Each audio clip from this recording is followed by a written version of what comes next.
भी परमेश्वर हमारे बीच में अद्भुत काम करता है। विश्वास करते हैं? आमेन। बोलिए हालेलुया। आज भी परमेश्वर हमारे जीवन में कार्य को करता है।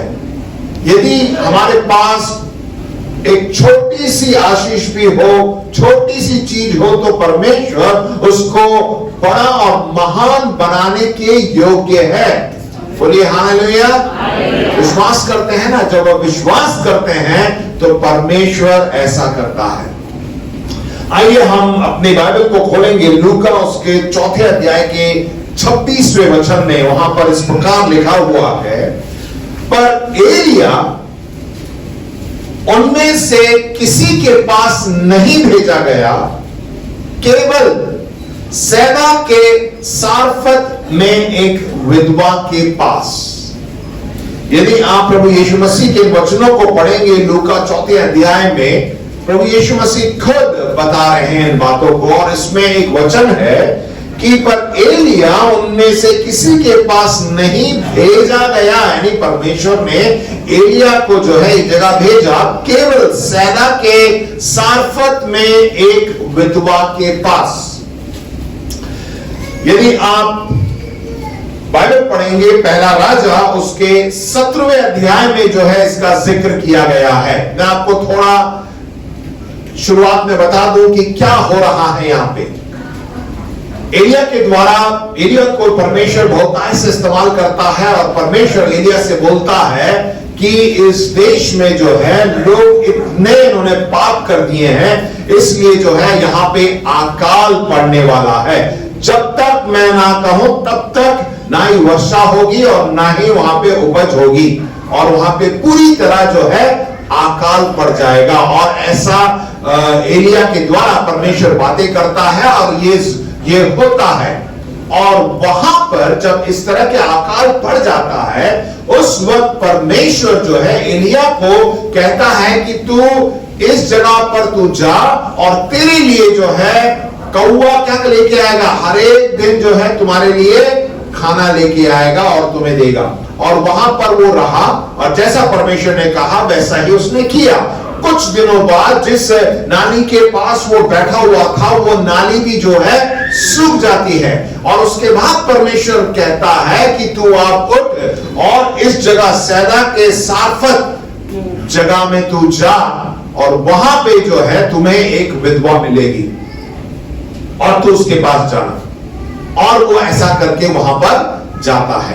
अब देखिए, मैं थोड़ा सा आपको पृष्ठभूमि देना चाहता हूं कि ये इज़राइल और ये जो सैदा जो जगह है ये काफी दूर है, और सैदा में जो लोग रहते हैं वो इज़राइलियों को बिल्कुल पसंद नहीं करते, क्योंकि इज़राइली लोग जो हैं यहोवा को मानते थे, परमेश्वर, सच्चे परमेश्वर पर विश्वास रखते थे, परमेश्वर के जन थे।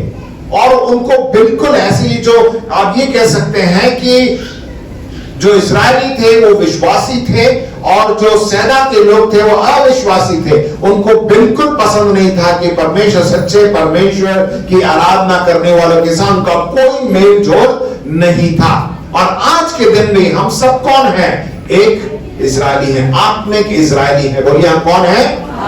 आत्मिक इज़राइली है। और बहुत से ऐसे लोग हैं जो हम जिस पर भरोसा करते हैं, हम जिस पर विश्वास करते हैं, उसको वो मानते नहीं हैं। आमीन।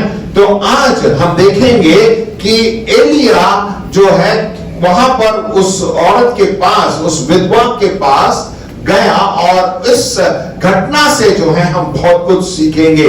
अब प्रश्न ये उठता है कि परमेश्वर एलिया को इज़राइल में ही बहुत सी ऐसी विधवाएं थी जिन्होंने अपने पति को खो दिया था, उनके घर क्यों नहीं भेजा? क्यों से कहता है कि तू सैदा के सारफत के एक ऐसे विधवा के घर जा?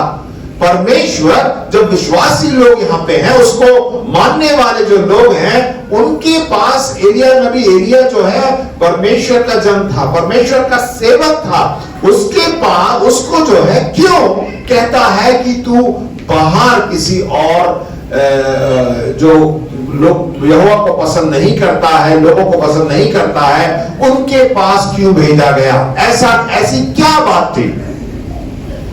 उसको हम देखेंगे, उस विधवा के बारे में हम देखेंगे। प्रियो, जैसे आज पास्टर साहब ने भी बताया कि आने वाले दिन में जो है अकाल पड़ सकते हैं, पढ़ेंगे, क्योंकि परमेश्वर के वचन में ऐसा लिखा है। और अगर हम हर बुधवार को यदि हम बाइबल स्टडी, बाइबल अध्ययन में अगर आप भाग लेते हैं, तो उसमें हम प्रकाशित वाक्य की किताब में से हम बहुत सी बातों का अध्ययन कर रहे हैं। अब जो भी घटनाएं इस संसार में घट रही हैं, उसको देखकर आपको क्या लगता है कि प्रभु यीशु मसीह के आने में देरी होगी? बताइए। यदि आपने बाइबल पढ़ा है तो आपको मालूम होगा इसका जवाब। यीशु मसीह जल्द आने वाला है। आपस में के बोलिए, सोइएगा मत, यीशु जल्द आने वाला है। क्या ये अंतिम दिन है? हाँ, ये अंतिम दिन है। क्या आने वाले दिन में सब कुछ और बढ़िया होगा या और बहुत परेशानियों का सामना करना पड़ेगा? ये भी प्रश्न उठता है। परेशानियों का सामना करें, हमें नहीं मालूम 2 साल कैसे, हम अच्छी तरह मालूम है कि 2 साल लॉकडाउन में कैसी परिस्थिति थी। आपको क्या लगता है कि ये खत्म हो गया सब कुछ? फिर से बताना, फिर प्रिय भाइयों बहनों, मैं आपको बताना चाहता हूं, ये तो शुरुआत है। ये लॉकडाउन, ये कोरोना वायरस तो शुरुआत है। आगे क्या क्या होने वाला है बाइबल में लिखा है। आप ये मत सोचिए कि मुझे नहीं मालूम क्या होने वाला है। इससे भी भयंकर स्थिति आने वाली है। और पास्टर साहब ने जैसे बताया, इन दिनों हमारे पास मोबाइल फोन है और इन सब का हम इस्तेमाल कर रहे हैं। आपको क्या मालूम आने वाले दिन में इसका भी आप इस्तेमाल करना आपको मुश्किल पड़ जाए। मैं बताता हूं क्या क्या हो रहा है। आप एंड्रॉयड मोबाइल खरीदते हैं फेसबुक चलाने के लिए, व्हाट्सएप चलाने के लिए, और सबसे पहले मोबाइल में क्या करते हैं? अपना ईमेल आईडी डालते हैं। जब आप अपना ईमेल आईडी डालते हैं, अगर ईमेल आईडी आपके पास नहीं है तो आप ईमेल आईडी लेते हैं, अपना नाम, अपना उम्र, अपना पता, अपना फोन नंबर सब डालते हैं। आपको क्या लगता है दुनिया में जो लोग हैं बेवकूफ हैं? उनको सब मालूम है। गूगल ने आपकी सारी बातें ले ली हैं। अब आपके उम्र, आप जिस जगह से हैं, आपने मोबाइल, सब कुछ जो है आपने तो डाल दिया, खुद ही तो दिया आपने, क्योंकि उसके डाले बिना आप कुछ भी काम नहीं कर सकते हैं। वो मोबाइल काम नहीं करेगा। हमने खुद जो है सब कुछ उसे दे दिया है। आज आपने एक वेबसाइट खोला तो अगले दिन जो है उसी वेबसाइट के 4-5 लिंक आएंगे। उनको मालूम पड़ता, आपके दिमाग को गूगल पड़ता है कि आपको क्या पसंद है। अगर आपने खाने पीने की बात अगर यूट्यूब में डाली तो हर बार जो है जब भी आप खोलेंगे खाने पीने के बारे में ही आएगा। उसी प्रकार यदि आप गलत चीजों को आप देखेंगे तो अगली बार और उसमें गलत चीजों को जो है दिखाएगा। आप शायद इसमें दिलचस्पी रखते हो, आप इसको देखिए। और इन दिनों जो है ऐसा ही हो रहा है। दिन मैं प्रिय भाई बहनों, पास्टर साहब ने जैसे बताया, मैं आपको उत्साहित करना चाहता हूं, जितना बाइबल पढ़ सकते हैं आप बाइबल पढ़ लीजिए, क्योंकि आने वाले दिन में हो सकता है कि ये बाइबल जो आपको आजादी से मिली है, इस वक्त आप पढ़ सकते हैं, इसको भी मिलना जो है बंद हो जाए। परंतु परमेश्वर के वचन के सामने कोई भी खड़ा नहीं हो सकता। हो सकता है इस किताब को जो है कोई जला दे, परंतु परमेश्वर का वचन आपके हृदय में है तो उसको कोई भी चुरा नहीं सकता, शैतान भी चुरा नहीं सकता। आमीन, हालेलुया। इसीलिए परमेश्वर के वचन को पढ़िए, उस पर मनन करिए, उसको याद करिए, अपने हृदय पर रखिए, तब जो है हम आगे बढ़ सकते हैं। देखिए, हम देखेंगे कि एलिया को इजरायली देश में जो विधवाएं हैं उनके पास ना भेजकर परमेश्वर ने सैदा के सारफत के एक विधवा के घर क्यों भेजा? देखिए यहाँ पे जो सैदा का, अगर मैं थोड़ा आपको बताऊं, यहाँ की जो लोग थे, यहाँ की जो स्त्रियां थी, वो वैश्यवृत्ति में ज्यादा उलझी हुई थी।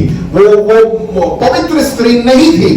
उन दिनों अगर आपने कुछ बातें ऐसे हैं, मतलब उनका जो जीवन था वो पवित्र जीवन नहीं था। अक्सर ऐसी औरतें जो है वैश्या थी।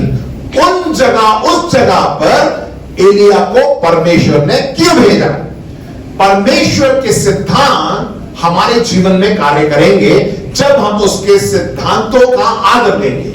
यानी परमेश्वर का वचन, इसमें आप कहते हैं ना वचन में ऐसा लिखा है और मेरे जीवन में ऐसा होना चाहिए। और परमेश्वर वचन में लिखा है, परमेश्वर हमारे जीवन में वैसा होना है, तो हमें परमेश्वर के वचन को आदर देना है। जोर से बोलिए, परमेश्वर के वचन को आदर देना है। परमेश्वर के वचन को आदर देने का मतलब है कि हम उसको रात दिन हम इसको पढ़ें और जैसा परमेश्वर का वचन कहता है वैसा ही अपने जीवन में चले। आमीन। अब देखिए, बताया पास्टर साहब ने कि आने वाले दिन में अकाल पड़ेंगे। अकाल पड़ेंगे, क्यों अकाल पड़ता है? उन दिनों में भी, पुराने नियम में भी अकाल क्यों पड़ा? क्योंकि लोगों ने क्या किया? पाप किया। परमेश्वर ने देखा कि लोग इतना पाप कर रहे हैं, तो इसलिए जो है वहां पर अकाल पड़ा, प्राकृतिक आपदा। आने वाले दिन में भी हम देखते हैं संसार में कितने पाप बढ़ रहे हैं, क्या क्या की बातें हो रही हैं, घट रही हैं, घटनाएं घट रही हैं। इन सब को देख के अंतिम दिन में ऐसा होगा, जैसे जैसे पाप बढ़ता जाएगा परमेश्वर क्या करेगा? अकाल लेके आएगा। आत्मिक रूप में भी अकाल पड़ सकता है, इसीलिए जो है आप जागरूक रहे। पर हमारा परमेश्वर जो है न्यायी परमेश्वर है। हमारा परमेश्वर क्या है? बोलिए, न्यायी परमेश्वर है। हमारा परमेश्वर सिद्धांतों का परमेश्वर है। उसने एक बार कह दिया तो कह दिया, उसी पर ही वो चलता है। और हमारा परमेश्वर इस बाइबल में जो लिखा गया है वो परमेश्वर है। आमीन। यदि आप बाइबल पढ़ेंगे तो आप उस सच्चे परमेश्वर को आप जान लेंगे। क्यों परमेश्वर ने इस विधवा को चुना? अपने जीवन में जब हम निर्णय लेते हैं ना, तो हमें परमेश्वर की इच्छा को मालूम करना बहुत ही जरूरी है। परमेश्वर ने क्यों इस विधवा को चुना? परमेश्वर मेरे जीवन के लिए क्या चाहता है? क्या मुझे ये काम करना है, मुझे ये निर्णय जो मैं निर्णय ले रहा हूं वो सही है या गलत है? इसे हमें परमेश्वर से पूछना है। परमेश्वर की इच्छा क्या है उसे जानना है। यदि आप परमेश्वर की इच्छा को नहीं जानेंगे तो आप शायद परेशानी में पड़ जाए। देखिए, उन दिनों एलिया, जैसे मैंने बताया, वो एक नबी था, भविष्यवक्ता था और परमेश्वर का दास था। और उन दिनों जो है परमेश्वर के जो ऐसे भविष्यवक्ता जो है वो अलग से ही दिख जाते थे। उनका जो पहनावा होता था वो एकदम अलग था। वो हमारे जैसे इस तरह जो है कपड़े नहीं पहनते थे। वो जानवरों के खाल के जो है वो वस्त्र को पहना करते थे और उनके बाल भी इस तरह सुंदर बने नहीं होंगे, उनके लंबे लंबे बाल हुआ करते थे। आप इतिहास पढ़ेंगे तो आपको मालूम पड़ेगा, दूर से ही मालूम पड़ जाएगा कि कौन आ रहा है। एक भविष्यवक्ता आ रहा है, परमेश्वर का नबी वहां पर आ रहा है। वो अलग से ही लोग उसे पहचान लेते थे। वो अपने ही स्टाइल में, अगर ऐसा व्यक्ति का आज कोई आ जाए ना, हम लोगों को बिल्कुल पसंद नहीं आएगा। वो हम जैसे पादरी नहीं थे कि एकदम टिप टॉप अच्छी तरह सज धज के आए हैं, नहीं, वो अलग से थे, परमेश्वर के जन थे, परंतु उनका जीवन एकदम अलग सा था। उनके पहनावे से जो है हम पहचान लेते थे कि ये परमेश्वर का नबी है, ये भविष्यवक्ता आ रहा है। और एलिया भी इसी प्रकार का एक व्यक्ति था। और हम देखते हैं पहला राजा उसके 17वें अध्याय में जब ये घटना घटती है, जब परमेश्वर जो है एलिया से कहता है 8वें वचन में, तब यहोवा का यह वचन उसके पास पहुंचा, चलकर सिदोन के सारपत नगर में जाकर वहीं रह, सुन, मैंने वहां की एक विधवा को तेरे खिलाने की आज्ञा दी है। परमेश्वर ने जो है एलिया को ये वचन जब बोले, परमेश्वर, जब हम, वो मैंने बताया ना कि जब हम निर्णय लेते हैं, जब हम सोचते हैं कि हमें ये करना चाहिए नहीं करना चाहिए, परमेश्वर हमसे बोलता है। बोलिए, परमेश्वर बोलता नहीं बोलता? परमेश्वर जब हम प्रार्थना करते हैं वो हमारी प्रार्थना सुनता है या नहीं? बोलिए हाँ या नहीं? आपस में बोलिए, सोइएगा मत, अभी तो शुरुआत हुई है। आमेन, प्रेज़ द लॉर्ड। जब हम प्रार्थना करते हैं तो परमेश्वर हमारी प्रार्थना सुनता है, सुनता है, राइट? सुनता है तो वो जवाब देता है। पर क्या है ना, हम नहीं सुनते हैं। जब वो जवाब देता है ना, हमको ऐसा लगता है पता नहीं कौन बोल रहा है, क्योंकि उसका जवाब हमें पसंद नहीं है। वो कुछ बोलता है, हम सोचते हैं। लेकिन यहां पे क्या बोला? परमेश्वर ने यहोवा से कहा, एलिया से कहा, सुन, मैंने तो चल कर सिदोन के सारपत नगर में जाकर वहीं रह, सुन मैंने वहां एक विधवा को तेरे खिलाने की आज्ञा दी है। अब एलिया पूछ सकता था, प्रभु इज़राइल में रहता हूं मैं और तू मुझे सैदा भेज रहा है, कितनी दूर है, और वहां के तू उनके बारे में तो तू जानता ही है वहां के लोग कैसे हैं, और ऊपर से कहां भेज रहा है, वो वहां की एक विधवा के वहां भेज रहा है, तू यहीं पे कुछ एडजस्ट कर लेना, कहीं आसपास में मेरे को भेज दे। हम भी ऐसे ही कहते हैं प्रभु से, प्रभु कहता है कि वहां ये काम करना, प्रभु वो थोड़ा मुश्किल है, क्या एडजस्टमेंट नहीं हो सकता थोड़ा बहुत उधर इधर, यहाँ पे आया, मेरे को वो नौकरी अच्छी, ये नौकरी अच्छी लगती है, ये यहाँ पे डाल दे, मेरे को वो लड़की नहीं, ये लड़की पसंद है, उसकी बहन पसंद है या उसका भाई पसंद है, मेरे को यहाँ इसलिए यहाँ इस घर में रिश्ता करवा दे। हम परमेश्वर को ही बोलते हैं, उसकी मदद करना मांगते हैं, परमेश्वर हमें हमारी मदद करता है, हमें उत्तर देता है, परंतु हम क्या है, हम अपना दिमाग चलाते हैं। पर यहाँ पे एलिया ने कुछ भी नहीं बोला, परमेश्वर क्या, तो उसने कोई भी समझौता नहीं किया कि परमेश्वर हो जाएगा, थोड़ा बहुत एडजस्टमेंट हो जाएगा, समझौता नहीं किया, जैसा परमेश्वर ने कहा वैसा ही वो वहां पर चला गया। जब वहां पे गया, 10वें देखिए उसमें लिखा हुआ है, अथा 10वें वचन में, अथा वह वहां से चल दिया और सारपत को गया, और वो सारपत को गया ही था, जस्ट वन एंटर किया उसने, नगर के फाटक के पहुंचकर उसने क्या देखा कि एक विधवा लकड़ी बीन रही है। उसको बुलाकर उसने कहा, अब देखिए इसको आप थोड़ा कल्पना कर सकते हैं, ठीक है, अपना चित्रण कर सकते हैं। अब वो जा रहा है और जैसे ही सारपात वहां पे गया और जैसे ही उसने एंटर किया, वहां पे एक विधवा क्या कर रही है, लकड़ी बीन रही है, ठीक है। और किसने लकड़ी बीन रही है कि वो जाके रोटी बनाए, और वहां जाते ही एलिया कहता है उस औरत से कि मेरे लिए थोड़ा पानी लेके आ जा, क्योंकि धूप बहुत है, थकी हुई है, अकाल पड़ा हुआ। आप सोच के देखिए, अकाल की परिस्थिति में पानी कहां से मिलेगा। और एलिया क्या कहता उस औरत से, थोड़ा मेरे लिए एक पात्र में पानी लेके आ जा। उस औरत ने भी, उसने देखा कि हाँ ये इजराइल से जो है एक भविष्यवक्ता आया, क्योंकि उसके पहनावे से ही मालूम पड़ गया, और उसने देखा होगा, देखो अपनी जगह छोड़कर जो है मेरे पास आके पानी लेने आया है। उसने भी ठीक है चलो पानी तो मांग रहा है, देते हैं। जैसे ही पानी लेने के लिए वो गई, पीछे से एलिया क्या कहता है, ऐसा है मैडम जब अंदर जाएंगे आप तो थोड़ा एक रोटी भी लेके आना मेरे लिए।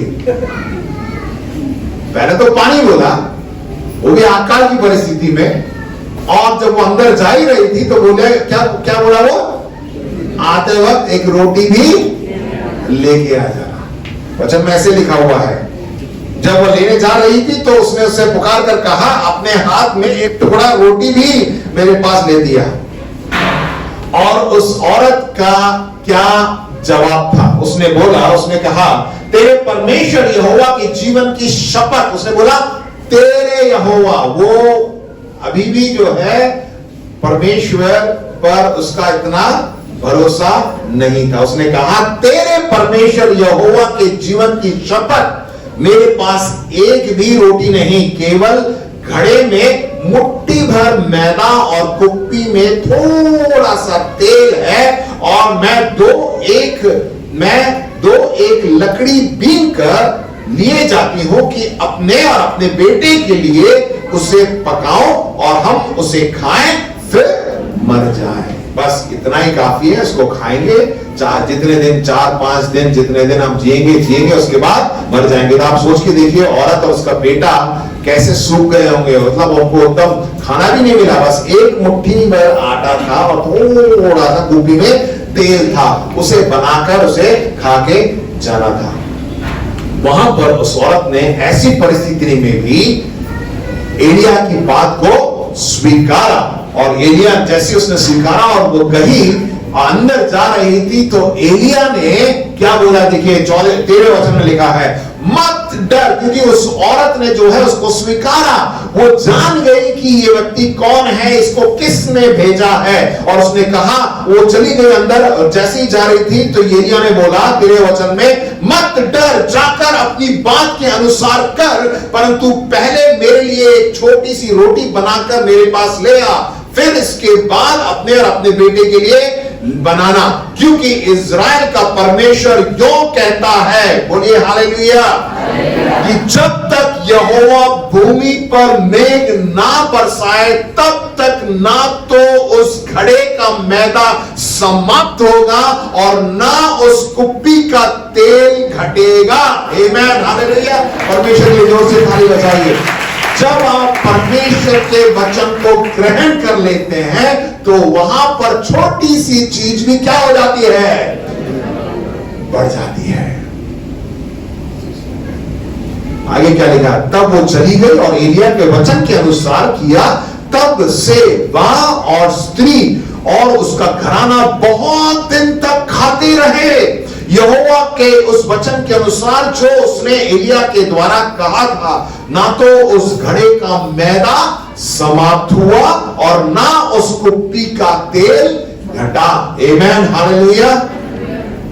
उस औरत ने जान लिया था कि ये सच्चे परमेश्वर के भविष्यवक्ता है, का जन है जो मेरे सामने खड़ा है। प्रिय भाई बहनों, ये तो सिर्फ इंट्रोडक्शन था। अब मैं जो है अपना संदेश शुरू कर रहा हूं, जगे रहिए। आमीन, हालेलुया। सबसे पहला बिंदु, कैसे परमेश्वर जो है छोटी सी छोटी बात को बड़ा करता है। सबसे पहले इस औरत के जीवन से हम देखेंगे कि उसने अपने डर को विश्वास में बदल दिया। She replaced her fear with faith. हाँ, आकाश जब पड़ जाता है, देखिए जब लॉकडाउन हो गया और लॉकडाउन होने से पहले ही बहुत से आपको व्हाट्सएप मैसेज आने लग गए थे ना कि ऐसा हो जाएगा, वैसा हो जाएगा, वो बंद हो जाएगा। लोग क्या डर के मारे क्या किए, जाके दुकान ही खरीद के लिए है। बिग बाजार गए और पता नहीं कौन कौन के बाजार गए, परचू की दुकान, बोला भैया लेके दे दो मेरे को, कट्टे भर आटा दे दो मेरे को, वो दे दो, ये दे दो। क्यों? एक डर अंदर आता है। हमें भी डर लगता है, लगता नहीं लगता, बताइए। या कोई है जिसको बिल्कुल डर नहीं लगता? कोई है क्या? है कोई? बिल्कुल डर नहीं लगता तो आपको डॉक्टर के पास जाना पड़ेगा। डर तो लगता ही है। आप कहते हैं मुझे डर नहीं लगता, अभी मैं यहां से चिपकली छोड़ दो, कॉकरोच छोड़ दो, देखिए कितने लोग ऊपर खड़े हो जाएंगे। सबको डर लगता है, मुझे भी डर लगता है। रात में अचानक कहीं धुम से आवाज आई तो मुट्ठी में दिल क्या हो गया, अचानक डर लगता है, सबको डर लगता है। डर, यीशु मसीह भी डर गया था। अब वचन में देखिए, ऐसा नहीं है कि भाई मनुष्य है, हमारे अंदर डर है। अगर बिल्कुल डर नहीं है तो कुछ गड़बड़ है, आपको डॉक्टर से इलाज कराने की जरूरत है। परंतु उस डर पर उसने, उस डर से ज्यादा उसने क्या किया, विश्वास किया। उसने डर को विश्वास से बदल दिया।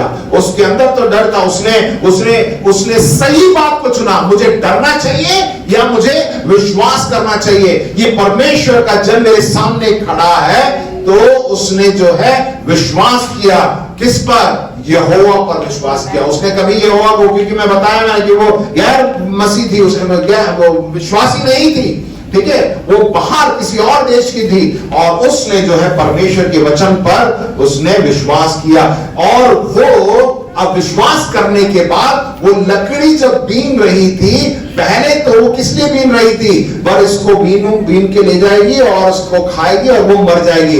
अब मरने के लिए लकड़ी नहीं बीन रही है, किस लिए बीन रही है? वो जीने के लिए बीन रही है। उसे अंदर विश्वास आ गया था कि अब मैं लकड़ी लेके जा रही हूं, अब जाके मैं रोटी बनाऊंगी। तो क्या है ये रोटी? जब तक परमेश्वर के जन के वचन के अनुसार जो है हमेशा जो है मेरे घर में भरपूरी रहेगी। और वो उस विश्वास के साथ और उस सही व्यवहार के साथ अपने कार्य को उसने किया, उसने सेवा किया।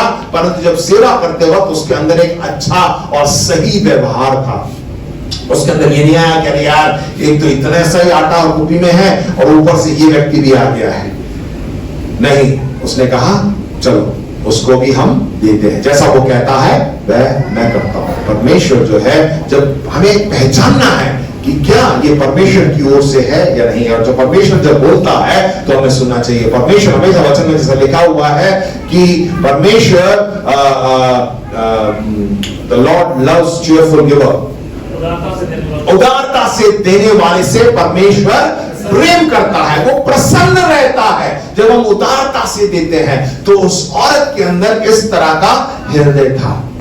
अब जो कोई भी आप जो कुछ कुछ भी काम करें, आप सेवा करें, अपने कार्यस्थल पर जब आप नौकरी करते हैं, आप क्या पूरे हृदय से करिए। ये मत सोचिए कि अरे मुझे तो हर दिन इतनी गर्मी में खाना बनाना पड़ता है, पता नहीं कितने साल और मेरे को खाना बनाना पड़ेगा, पता नहीं मेरे को इस पति के साथ कितने साल और गुजारने पड़ेंगे, इस पत्नी के साथ मुझे और कितने साल गुजारने पड़ेंगे। प्रिय भाई बहनों, जब लॉकडाउन हुआ था उसी पति उसी पत्नी के साथ 2 साल आपने गुजारे,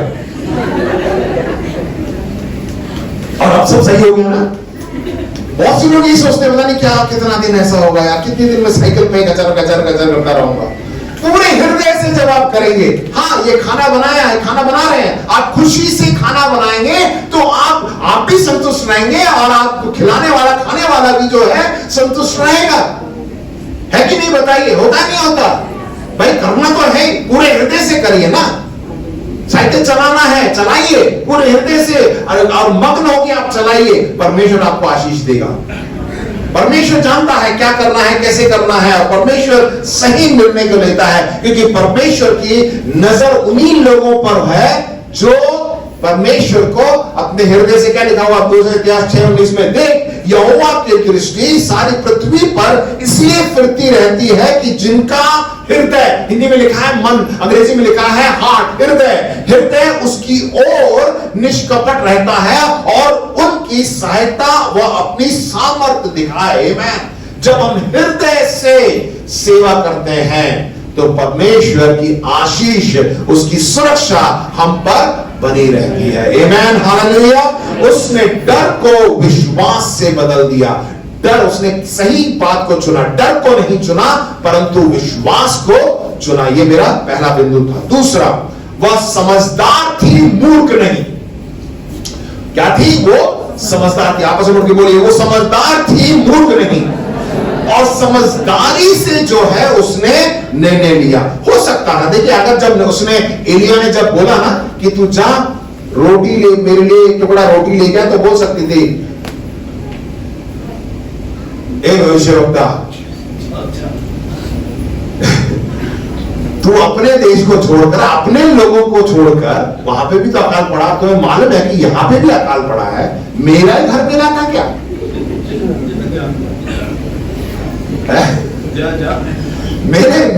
मैं अपने बेटे के साथ उस रोटी को खा के मरने वाली हो, और उसमें भी तू आके कह रहे कि मेरे लिए बना, और कोई जगह ही नहीं मिली थी क्या? वो बहस कर सकती थी, पर उसने कुछ नहीं बोला, चुपचाप रही। समझदारी।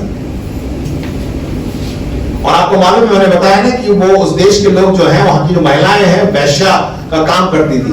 उसके मन में बहुत सी ऐसी बातें भी आई होगी, परंतु उसने कुछ ऐसा काम नहीं किया, ऐसा कुछ सोचा भी नहीं, पर उसने जैसा परमेश्वर के दास ने कहा वैसा ही किया। परमेश्वर हमारी आवश्यकताओं के प्रति बहुत अधिक प्रतिक्रिया नहीं करता है। हमारी क्या जरूरत है उस पर ज्यादा ध्यान नहीं देता है, परंतु क्या देखता है? परंतु हमारे विश्वास को देखता है। हमारी जरूरत है तो बहुत है। अगर मैं पूछूं आपको क्या जरूरत है, क्या चाहिए, आप सब बोलेंगे कि मेरे घर में एसी होना चाहिए, बहुत गर्मी है, मेरे पास कार होनी चाहिए, मेरे पास बंगला होना चाहिए। तो सारी सबकी जरूरत है, सब मिल जाएगा, मिलेगा नहीं मिलेगा बताइए? और उसके पीछे नहीं दौड़ना है, हमें क्या करना है? जो देता है ना उस पर विश्वास करना है। हम अक्सर जो है विश्वास को छोड़कर उसी के पीछे चलते हैं, ताकि पूछते हैं भाई साहब कौन से बैंक में यार ऐसी किस्त में मिल जाए मुझे, तो मैं भरता रहूंगा 10-15 साल तक, और एसी तो लग जाएगा। 10-15 साल तक आप किस्त भरते रह जाएंगे, 5 साल के बाद एसी आपका खत्म हो जाएगा। उसके बाद क्या होगा? एसी तो खत्म, किस्त रह जाएगी। ऐसा ही होता है। ले तो लिया, बैंक ने ऑफर दिया, ले लिया, एसी खत्म, गाड़ी खत्म, सब कुछ खत्म, किस्त भर रहे हैं आप। तब बोलेंगे अरे यार ये तो बहुत महंगा पड़ा यार, जितने का आपने लिया था ना, जितने का प्राइस था वो 10 साल बाद तो उसका प्राइस ही गया। बहुत सी बात, क्यों? समझदारी से हमें निर्णय लेना चाहिए, पर उस औरत ने जो है समझदारी को दिखाई, मूर्खता को नहीं दिखाया। हमारा परमेश्वर विश्वास योग्य परमेश्वर है, और जब हमें बुद्धि देता है ना, उसकी बुद्धि में जो है परमेश्वर जब हम विश्वास करते हैं तो उस विश्वास के साथ हमें बुद्धि भी देता है। जब हम विश्वास करते हैं तो उसके साथ बुद्धि भी देता है, बुद्धि भी हमें प्राप्त होती है। इसलिए हमें उधर इधर कहां पे हमें बोलना चाहिए इसका बहुत ही ज्यादा हमें नहीं मालूम। कुछ ना कुछ कहीं ना कहीं बोल देते हैं, बिल्कुल नहीं बोलना। जिस जगह बहुत सी बार परमेश्वर कहता है कि चुप रहो तो चुप रहो, जैसे और वो औरत एकदम चुप रही।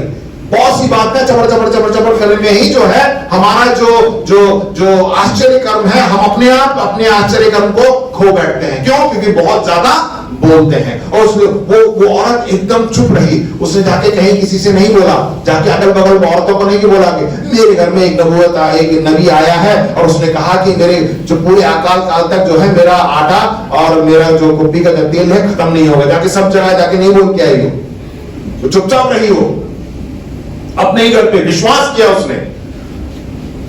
क्यों?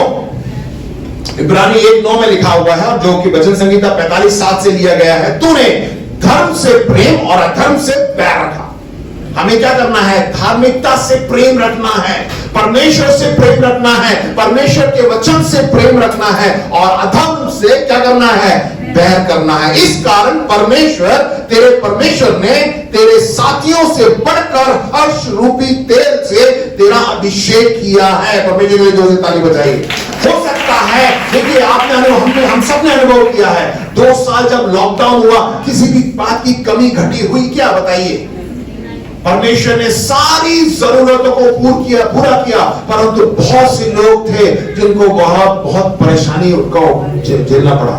परंतु परमेश्वर हमारे साथ रहा। परमेश्वर ने हमारी सारी जरूरतों को पूरा किया, क्योंकि हम धार्मिक जीवन जी रहे हैं परमेश्वर। इसीलिए हमें सोच समझ के बोलना है। आमीन। आप मेरे साथ हैं? आमीन। जोर से बोलिए हालेलुया। परमेश्वर ने जोर से ताली बजाइए। तीसरा और आखिरी, उसने परमेश्वर का विश्वास प्राप्त किया। मतलब परमेश्वर का कॉन्फिडेंस, क्या बोलते हैं, भरोसे को उसने जीत लिया था। परमेश्वर के भरोसे को जीत लिया। She had gained God's confidence. She chose to believe God. उसने परमेश्वर यहोवा पर विश्वास करने को चुना।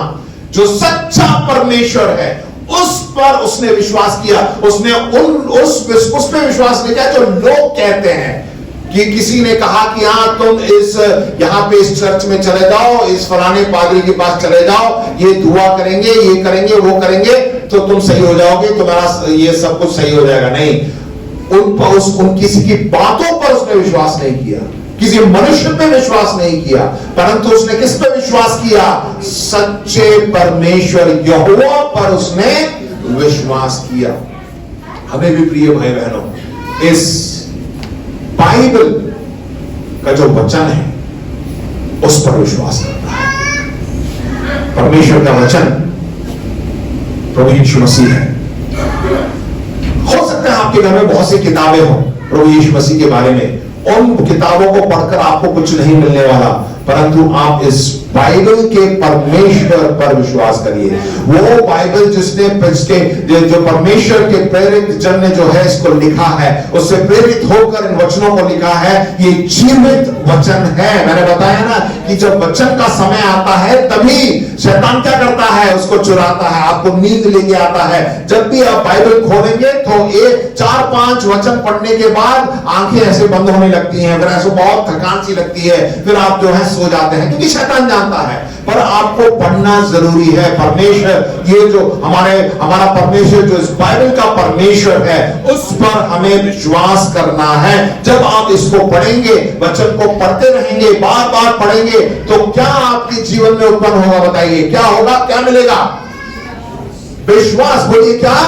विश्वास। क्योंकि रोमियो 10:17 में क्या लिखा हुआ है? अतः विश्वास सुनने से और परमेश्वर के वचन, यीशु मसीह के वचन को सुनने से आता है। और अक्सर हम सोचते हैं आप पादरी साहब सुना देते हैं, हम सुन लेते हैं। पादरी साहब के सुनाने का वचन, वो तो पादरी साहब मैं बोल रहा हूं, अपनी भी बातों को रख रहा हूं मैं, और इतने से काफी नहीं होगा।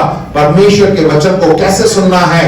आप इसको खोलिए और जोर जोर से पढ़िए, और आप जो पढ़ रहे हैं उसको आप सुनिए। जब आप उसको सुनेंगे तो आपके अंदर विश्वास पैदा होगा और परमेश्वर जो है आपके जीवन में अद्भुत काम को करेगा।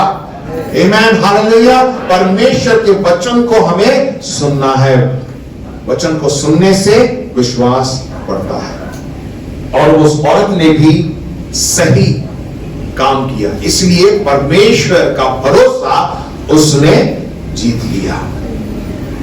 इतना कुछ होने के बाद उस देश में अभी भी अकाल था।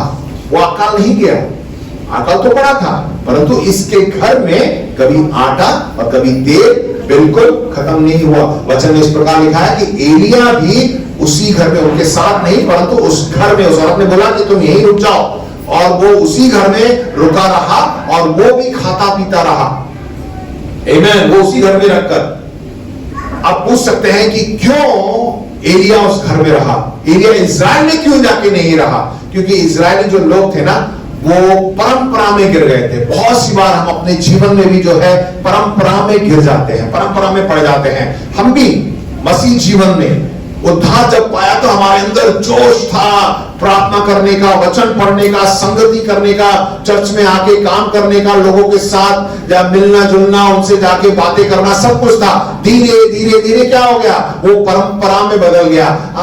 चलो सुबह उठना है, प्रार्थना करना है, अभी रात को भी जो है प्रार्थना करना है, सबको बुलाओ, आ जाओ प्रार्थना करें, आओ हम गाना गाएं, अरे चलो इतवार के दिन, इतवार आ गया, चलो चलते, सब चलते हैं। सब ऐसे एक परंपरा सा एक जीवन बन गया। जब हम पारिवारिक रूप में प्रार्थना करते हैं, और आ जाओ सब प्रार्थना करना है, आएंगे चलो प्रार्थना करेंगे, सब प्रार्थना करेंगे। किसी ने प्रार्थना किया, किसी ने गाना गाया, और मालूम ही नहीं क्या प्रार्थना हुई, क्या गाना गाया, क्या वचन पढ़ा, क्योंकि सबका ध्यान उधर इधर भटक रहा है। ऐसे थोड़ा होता है। जब हम बैठ के प्रार्थना करते हैं तो हर एक जन का ध्यान होना चाहिए। परमेश्वर क्या करता है? वो देखता है कौन पूरे हृदय से मुझे खोज रहा है। कॉन्सेंट्रेशन होना चाहिए। आप कहीं गाड़ी चला रहे हैं, कहीं बैठ के मूवी देख रहे हैं, टीवी देख रहे हैं, क्रिकेट देख रहे हैं, या कुछ भी देख रहे हैं, अचानक याद आता है, अरे प्रार्थना का समय हो गया, चलो चलो चलो चलो, अरे प्रार्थना आ जाओ, बैठ गए, मन का लगा हुआ है क्रिकेट पर, टीवी पर, क्योंकि वो पॉज करके रखा हुआ है। आजकल सब पॉज करके देखते हैं, अरे यार वो कौन सा सीरियल है, अभी पॉज करके रुको, दुआ हो जाए, उसके बाद आगे जाके देखेंगे।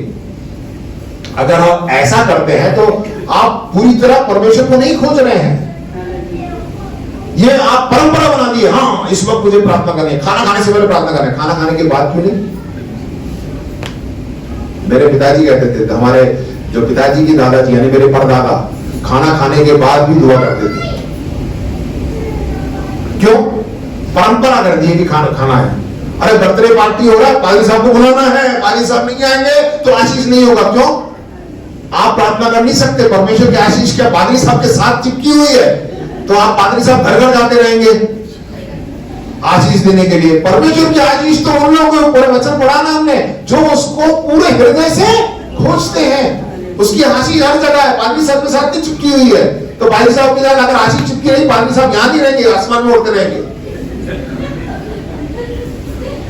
हर किसी के पास आशीष है, आज दुआ करानी है, आज वो कराना नहीं। परंपरा में, प्रिय भाई बहनों, परंपरा में मत पड़िए।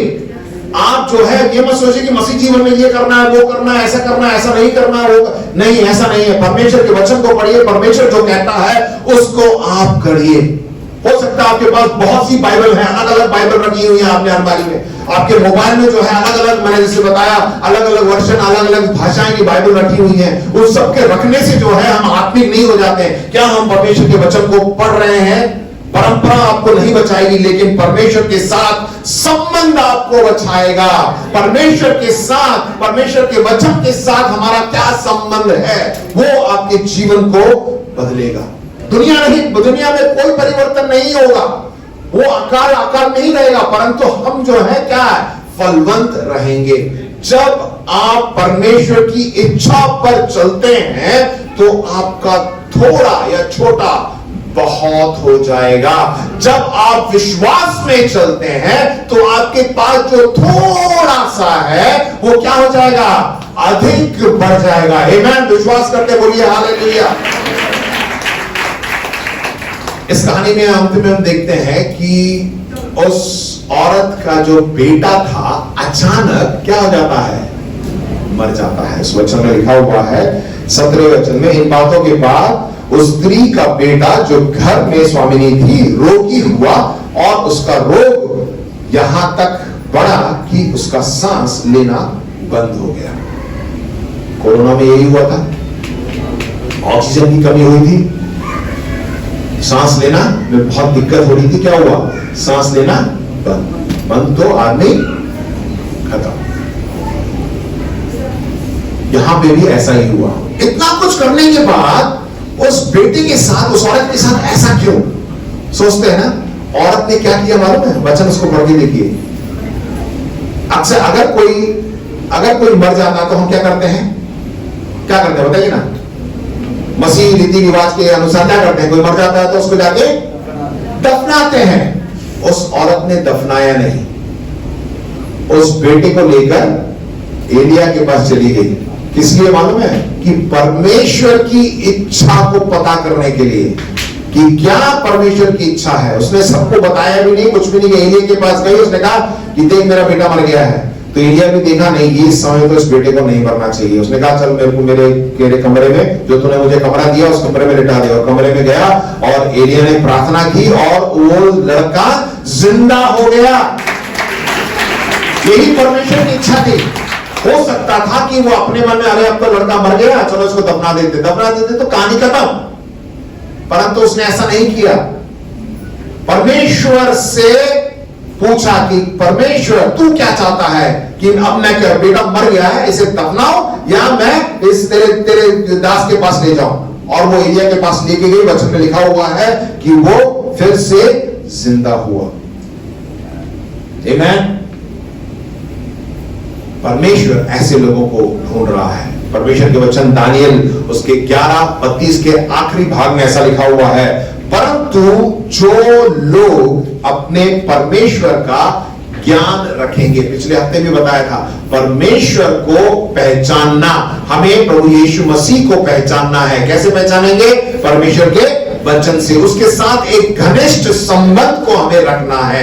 जितना आप अपने परमेश्वर को, जितना आप प्रभु यीशु मसीह को पहचानेंगे, उतना ही आप उससे प्रेम करेंगे, उतना ही आप उसके नजदीक जाएंगे। क्योंकि वचन में ऐसा लिखा है, जो लोग अपने परमेश्वर का ज्ञान रखेंगे वे हियाव बांधकर बड़े बड़े काम करेंगे। हालेलुया। परमेश्वर के जोर से ताली बजाइए। जब हम परमेश्वर के जान लेंगे तो हमारे द्वारा भी बड़े बड़े काम होंगे। विश्वास करिए, हमें परमेश्वर के साथ एक अच्छा संबंध रखना है। We must have the relationship with God। ये मत सोचिए कि मेरे पिताजी विश्वास करते थे और इसलिए वही विश्वास मेरे अंदर भी है। नहीं प्रियो, ये कोई पारंपरिक वो नहीं है कि हाँ इस परिवार में कुछ देते ना, चांदी के जेवरात या सिक्के, भाई ये मैरिज को दिया, इसको जो है आगे आगे बांटते रहते हैं कि हाँ आप, तुम्हारी जिम्मेवारी है, तुम उसे संभालो। विश्वास ऐसा नहीं है। विश्वास व्यक्तिगत रूप से परमेश्वर के साथ संबंध रखना है। मेरे पिताजी शायद पासवान हो सकते हैं, परंतु जरूरी नहीं है कि उनके विश्वास से मेरा कुछ हो। मेरा विश्वास उस परमेश्वर के साथ कैसा है, मैं कितना उस पर विश्वास करता हूं, वही चीज जो है मेरे जीवन को बदलेगी। इसलिए प्रियो, याद रखिएगा इन 3 बातों को। क्यों एलिया को परमेश्वर ने इस औरत के घर में भेजा, जो सचमुच परमेश्वर को जानती नहीं थी, पर यह सब घटना घटने के बाद उसका पूरा भरोसा परमेश्वर पर आ गया। उस औरत ने क्या किया? उसने डर को विश्वास में बदल दिया। फिर दूसरा देखा कि वो समझदार थी, वो मूर्ख नहीं थी। और तीसरा कि उसने परमेश्वर के भरोसे को जीत लिया था और उसके जीवन में परमेश्वर ने अद्भुत काम को किया। इसीलिए प्रभु यीशु मसीह पर विश्वास करिए।